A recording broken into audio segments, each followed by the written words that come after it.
Good day to all. Prepositions. Position அப்படின்னா நிலைய குறிக்கும். Pre அப்படின்னா முன் என்னும் அர்த்தம் கொண்டது. இவை இரண்டையும் சேர்த்து நாம் ஒரு சொல்லாக preposition என்றுவாறுதான் உச்சரிக்க வேண்டும். Preposition அப்படின்னு சொல்ல கூடாது. எப்படி சொல்ல வேண்டும்? Very good. Preposition. Preposition அதாவது பெயர் சொற்களுக்கு அல்லது பிரதிப்பெயர் சொற்களுக்கு முன்னால் வருவதோடு அவற்றை வாக்கியத்தில் எந்த நிலையில் அல்லது இடத்தில் இட்டு பாவிக்கணும் என்பதையும் வெளிப்படுத்துவதோடு பொதுவாக சொல்ல போனால் வார்த்தைகளுக்கு இடையிலான தொடர்பை காட்டுவதற்காக இந்த prepositions நாங்கள் பயன்படுத்துகின்றோம். A preposition is a word used before a noun or pronoun to show its relationship with another word in the sentence. இந்த prepositions பற்றிய வீடியோ போடுமாறு பல தடவைகள் பல்வேறு பேர் கேட்டிருக்கிறார்கள். prepositionின் பயன்பாடு பற்றி முழுமையாக அறிந்து கொள்வதென்பது பயிற்சியின் மூலமே சாத்தியமாகக்கூடிய ஒரு விடயம். ஏனெனில் preposition என்பது ஆங்கில மொழியை பொறுத்தவரையில் கடல் போன்ற பயன்பாடு உள்ளது. ஏன் நாங்கள் சமுத்திரம் போன்ற பயன்பாடு உள்ளது என்று கூட சொல்லலாம். ஆகவே நாம் இதனை சாத்தியமாக்குவதற்கு மிகச்சிறந்த வழி பயிற்சி ஒன்றுதான். உதாரணத்துக்கு பார்ப்போம். ஆன் அப்படின்னா மேல் அல்லது மீது என்றவாறு கற்றுக்கொள்வோம் சாதாரணமாக. அதே போல இன் என்றால் உள்ளே அல்லது இல் என்று கற்போம். நாங்க விடுமுறையில் இருக்கின்றோம். இங்கு விடுமுறையில் என்றவாறு தமிழில் காணப்படுகிறது. அப்படியாயின் we are in vacation என்பது சரியானதா? இல்லவே இல்லை. We are on vacation. We are on vacation என்பதுதான் ஆங்கில மொழி இலக்கணத்திற்கு அமைவாக மிகச் சரியான வாக்கியம். அடுத்தது நாங்க பார்ப்போம். to என்பது இக்கு என்று கற்போம். அவள் எப்போதும் நேரத்திற்கு வருகிறாள். இதை நாங்க she is always to time என்றவாறு சொல்லலாமா? நிச்சயமாக இல்லை. she is always on time என்பதுதான் மிகச் சரியான வாக்கியம். இப்போ உங்களுக்கு நான் என்ன சொல்ல வருகிறேன் என்று நன்றாக புரிந்திருக்கும். உங்களுக்காகவே விசேடமாக preposition ஸ்பெஷல் சீரீஸ் ஆரம்பித்திருக்கிறேன். நாம் அடிப்படையில் பயன்படுத்தக்கூடிய prepositionில் இருந்து அவற்றை நடைமுறை வாழ்க்கையில் எவ்வாறு எங்கெங்கு பயன்படுத்திடலாம் என்பதை பயிற்சி வாக்கியங்களின் ஊடாக தினசரி பார்க்க போன்றோம். ஆங்கிலத்தை சரளமாக பேச விரும்பும் யாராயினும் வீடியோவை ஸ்கிப் பண்ணாமல் பொறுமையோடு பார்த்து பயிற்சி பண்ணுங்க. உங்களுக்கு சாதாரணமா பார்க்கும் போது அட தெரிஞ்ச விஷயம் தானே அப்படின்னு தான் தோன்றும். ஆனால் நீங்க எந்த அளவுக்கு உன்னிப்பாக கவனித்து இந்த வீடியோவோடு தொடர்ந்து சேர்ந்து பயிற்சி பண்ணுகிறீர்களோ அந்த அளவுக்கு தெள்ளத் தெளிவான விளக்கத்தை பெற்று விடுவீர்கள். வாழ்நாள் முழுவதற்குமே மறக்காமல் இருக்கக்கூடியதாக இருக்கு. இந்த தொடரின் முடிவில் உங்களுக்கு prepositions மீதான சந்தேகங்கள் நிச்சயமாக தீர்ந்துவிடும். மற்றும் ஒரு விடயம் உங்களுக்கு ஞாபகப்படுத்த விரும்புகிறேன். நேரடி தமிழ் ஆங்கில மொழிபெயர்ப்பாக prepositions-ஐ எப்போதுமே கற்றுக்கொள்ளாதீர்கள். அதற்கான உதாரணத்தை தான் வீடியோவின் ஆரம்பத்திலேயே கூறினேன். ஆங்கில மொழி இலக்கண விதிகளுக்கு அமைவாக பயன்பாடு அறிந்து நிதானமாக என்னோடு சேர்ந்து பயிற்சி பண்ணுங்கள். இந்த தொடர் உங்களுக்கு பயனுள்ளதாக இருக்கிறது என்பதை எனக்கு தெரியப்படுத்த மறக்காம ஒரு லைக் பண்ணுங்க. ஏனென்றா நான் இந்த வீடியோவை என்னுடைய நேரத்தை செலவழித்து உங்களுக்காகவே உருவாக்கியுள்ளேன். மறக்காம ஏனையோருக்கும் ஷேர் பண்ணி கொள்ளுங்க. நிறைய பேர் இந்த வீடியோ போட சொல்லி கேட்டுட்டு இருந்தவங்க, அப்போ அவங்களையும் சென்றடையும் பண்ண ஷேர் பண்ண மறக்காதீங்க. உங்களுடைய பயிற்சியை மேம்படுத்த கமெண்ட் பண்ணுங்க. Don't ignore the comment section or don't hesitate to comment. தெரிஞ்சது தானே அப்படின்னு அலட்சியம் பண்ணி கமெண்ட் பண்ணாம விட்டுறாதீங்க. அல்லாட்டி பிழை வந்துருமா அப்படின்னு பயப்படாதீங்க. நீங்க எந்த அளவு பிழை விட்டு திருந்துகிறீர்களோ அந்த அளவுக்கு நீங்க பிழை விட்டு திருந்துகின்ற விஷயம் உங்களோட வாழ்நாள் பூரா மறக்காம இருக்கு. இதுக்கு நான் கேரண்டி. தவறாமல் இந்த தொடரை பார்வையிட இந்த சேனலை இதுவரை சப்ஸ்கிரைப் பண்ணாமல் பார்வையிடுகிறீர்களாயின் மறக்காம இருக்க சப்ஸ்கிரைப் பண்ணிட்டு அருகே உள்ள பெல் ஐக்கனை அழுத்தி கூடவே ஆல் என்கின்ற ஆப்ஷனையும் செலக்ட் பண்ணி கொள்ளுங்கள். Now let's move on to the video. இதுவரை நாம் on என்னும் ப்ரிபோசிஷனை 20 வகையான சந்தர்ப்பங்களில் பயன்படுத்தலாம் என்றும் அவற்றில் 1 தொடக்கம் 4 வரையானவற்றை டே 1லும் 5 தொடக்கம் 8 வரையானவற்றை டே 2விலும் பார்த்துள்ளோம். வீடியோவை பார்வையிடாதவர்களுக்காக லிங்க் டிஸ்கிரிப்ஷனில் கொடுக்கப்பட்டுள்ளது. டே 1 மற்றும் டே 2வில் கேட்கப்பட்ட வினாக்களுக்கான விடைகள் போஸ்ட் செக்ஷனில் வீடியோ லிங்க்கு கீழே கமெண்டில் பின் பண்ணப்பட்டுள்ளன. தேவையானவர்கள் பார்வையிட்டுக் கொள்ள முடியும். இன்று நாம் 9 தொடக்கம் 12 வரையான சந்தர்ப்பங்களை பார்வையிடுவோம். நான் தமிழில் வாக்கியங்களை கூறி ஆங்கிலத்திலும் கூறுவேன். தமிழில் கூறும்போது ஆங்கிலத்தில் கமெண்ட் செய்ய முயற்சித்து பாருங்கள். ஆங்கிலத்தில் கூறும்போது என்னோடு சேர்ந்து பயிற்சி பண்ணுங்கள். முதலாவதாக ஃபுட் ஆர் பிளேஸ்மெண்ட், அதாவது பிளேஸ்மெண்ட் ஆன் ஃபுட், உணவின் மீது வைப்பது என்பதை குறிப்பதற்கு பயன்படுத்துவோம். என் சாண்ட்விச்சில் சீஸ் வேண்டும். I want cheese on my sandwich. I want cheese on my sandwich. பர்கரில் கெச்சப் இருக்கிறது. There is ketchup on the burger. There is ketchup on the burger. There is ketchup on the burger. அவள் கேக்கில் cream போட்டாள். Please comment your answer.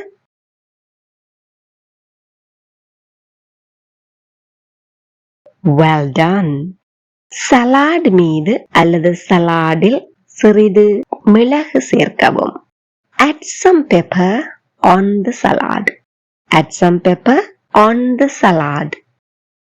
பானில் வெண்ணெய் இருக்கிறது. There is butter on the bread. There is butter on the bread.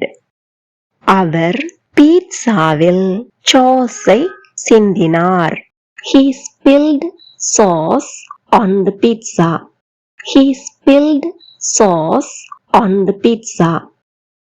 மேலே சர்க்கரை தூவுங்கள், அதாவது சீனி தூவுங்கள். Please comment your answer.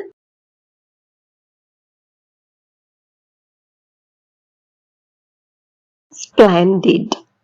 ஃப்ரைஸ்களில் அதிக உப்பு போடாதீர்கள். Negative sentence. Don't put too much salt on the fries. Don't put too much salt on the fries. Ice creamil chocolate syrup உள்ளது. Please comment your answer.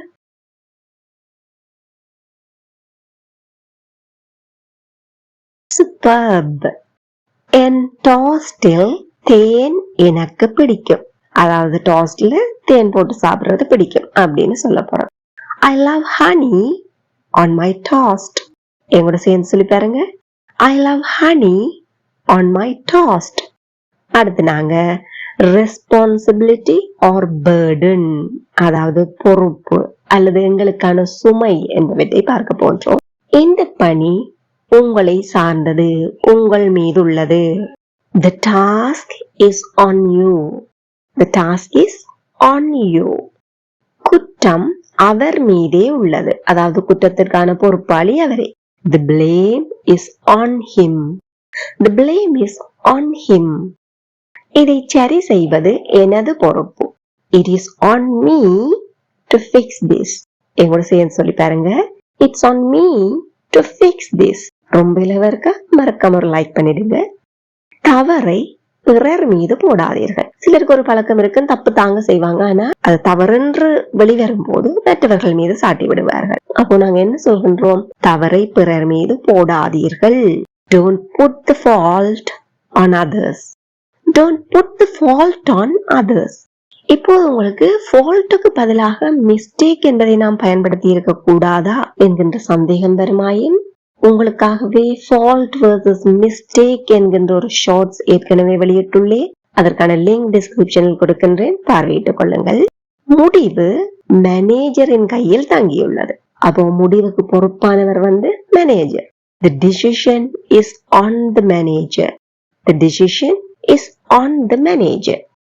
வெற்றி முழு குழுவினர் மீதே உள்ளது, அதாவது வெற்றிக்கு பொறுப்பானவர்கள் முழு டீமும் தான். Please comment your answer. Well done. செயல்படுத்துவதற்கான அழுத்தம் அவர் மீது உள்ளது. ஏதோ ஒரு விடயத்தை செயல்படுத்த வேண்டி இருக்கின்றது, ஆனால் அதற்கான பொறுப்பு அல்லது அதற்கான அழுத்தம் அவர் மீது உள்ளது. The pressure is on him to perform. The pressure is on him to perform. எங்கூட சேர்ந்து சொல்லி பாக்குறீங்களா? The pressure is on him to perform. பொறுப்பு பெற்றோர் மீதே உள்ளது. அதாவது பிள்ளைகளை ஒழுங்காக வளர்க்க வேண்டியதோ, பிள்ளைகளை நன்றாக பார்த்து கொள்ள வேண்டியதோ, இவை போன்ற பொறுப்புகள் யார் மீது உள்ளன? பெற்றோர் மீது. The responsibility lies on the parents. The responsibility lies on the parents. கடமை அதிகாரியின் மீது உள்ளது. Please comment your answer.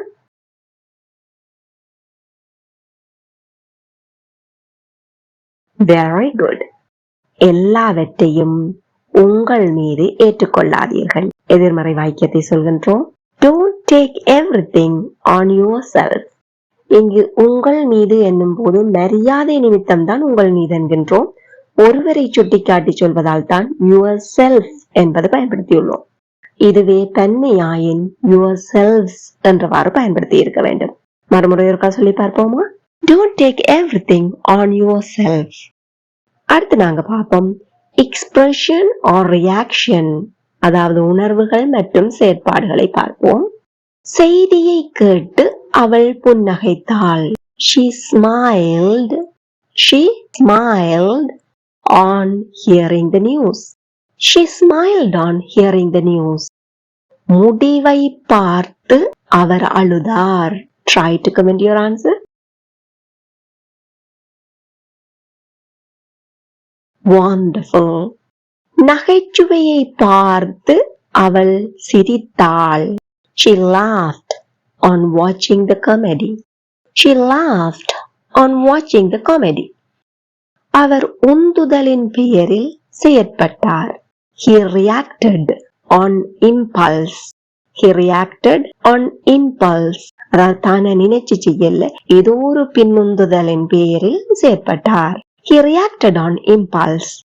அந்த செய்தியை படித்து எனக்கு கோபம் வந்தது.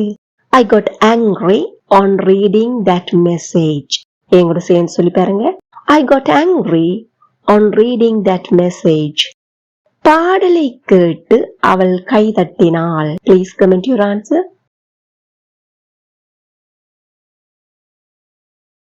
Amazing. போட்டியில் வென்றதும் அவர்கள் மகிழ்ந்தனர். They cheered on winning the match. Again, they cheered on winning the match. பாம்பை பார்த்ததும் அவர் பயந்தார். He got scared on seeing the snake. He got scared on seeing the snake. மறுபடியும் என் கூட சேர்ந்து சொல்லி பாருங்க. He got scared on seeing the snake. மோசமான செய்தியை கேட்டதும் அவள் மயங்கி விட்டாள். Try to comment your answer. Marvelous. தேசிய கீதத்தை கேட்டதும் நாங்கள் அனைவரும் நின்றோம், அதாவது எழுந்து நின்றோம். We all stood on hearing the anthem. We all stood on hearing the anthem. அடுத்து நாங்கள் பார்ப்போம் attack or effect, தாக்கம் அல்லது தாக்குதல். நாய் திருடர் மீது குதித்தது. The dog jumped on the thief. The dog jumped on the thief. அவர் ஜன்னல் மீது கல்லை எறிந்தார். எறிகிறத நாங்க எப்படி ஆங்கிலத்தில் சொல்வோம்? throw. அதனுடைய இறந்த கால வடிவம் throw. THREW. Please comment your answer. Well done. அவர்கள் எதிரி முகாம் மீது தாக்குதல் நடத்தினர். They attacked on the enemy camp. எங்கூட சேர்ந்து சொல்லி பாருங்க. They attacked on the enemy camp. மழை கூரையில் விழுந்தது. The rain fell on the roof. The rain fell on the roof.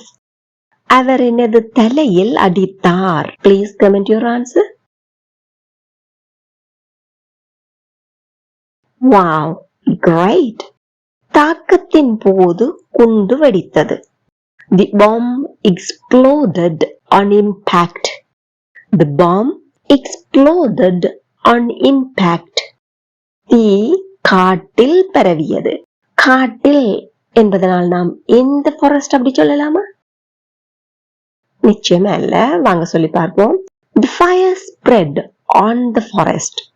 The fire spread on the forest.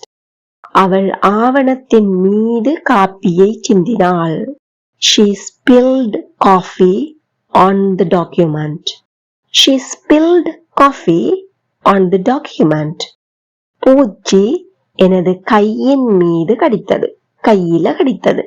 The insect bit me on the arm. Bit என்பது என்ன? Bite என்பதனுடைய இறந்த கால வடிவம். Bite, bit. The insect bit me on the arm. அவர் மீது கத்தாதீர்கள். அவர்ல பிள்ளை இல்ல. அவர் மீது கத்தாதீர்கள். Don't shout on him. Don't shout on him. Again, don't shout on him. இன்று நாம் food or placement, responsibility or burden, expression or reaction, attack or effect என்பவற்றின் போது எவ்வாறு ஆன் என்பதை நடைமுறை வாழ்க்கையில் பயன்படுத்திட முடியும் என்பது பற்றி பார்த்தோம். இத்தோடு உங்களுடைய வேலை முடிந்து விட்டதா? நிச்சயமாக இல்லை. ப்ரொபோசிஷன் தொடர்பான உங்களுடைய சந்தேகங்கள் முற்றிலுமாக நீங்க வேண்டுமாயின் நீங்கள் என்ன செய்ய வேண்டும்?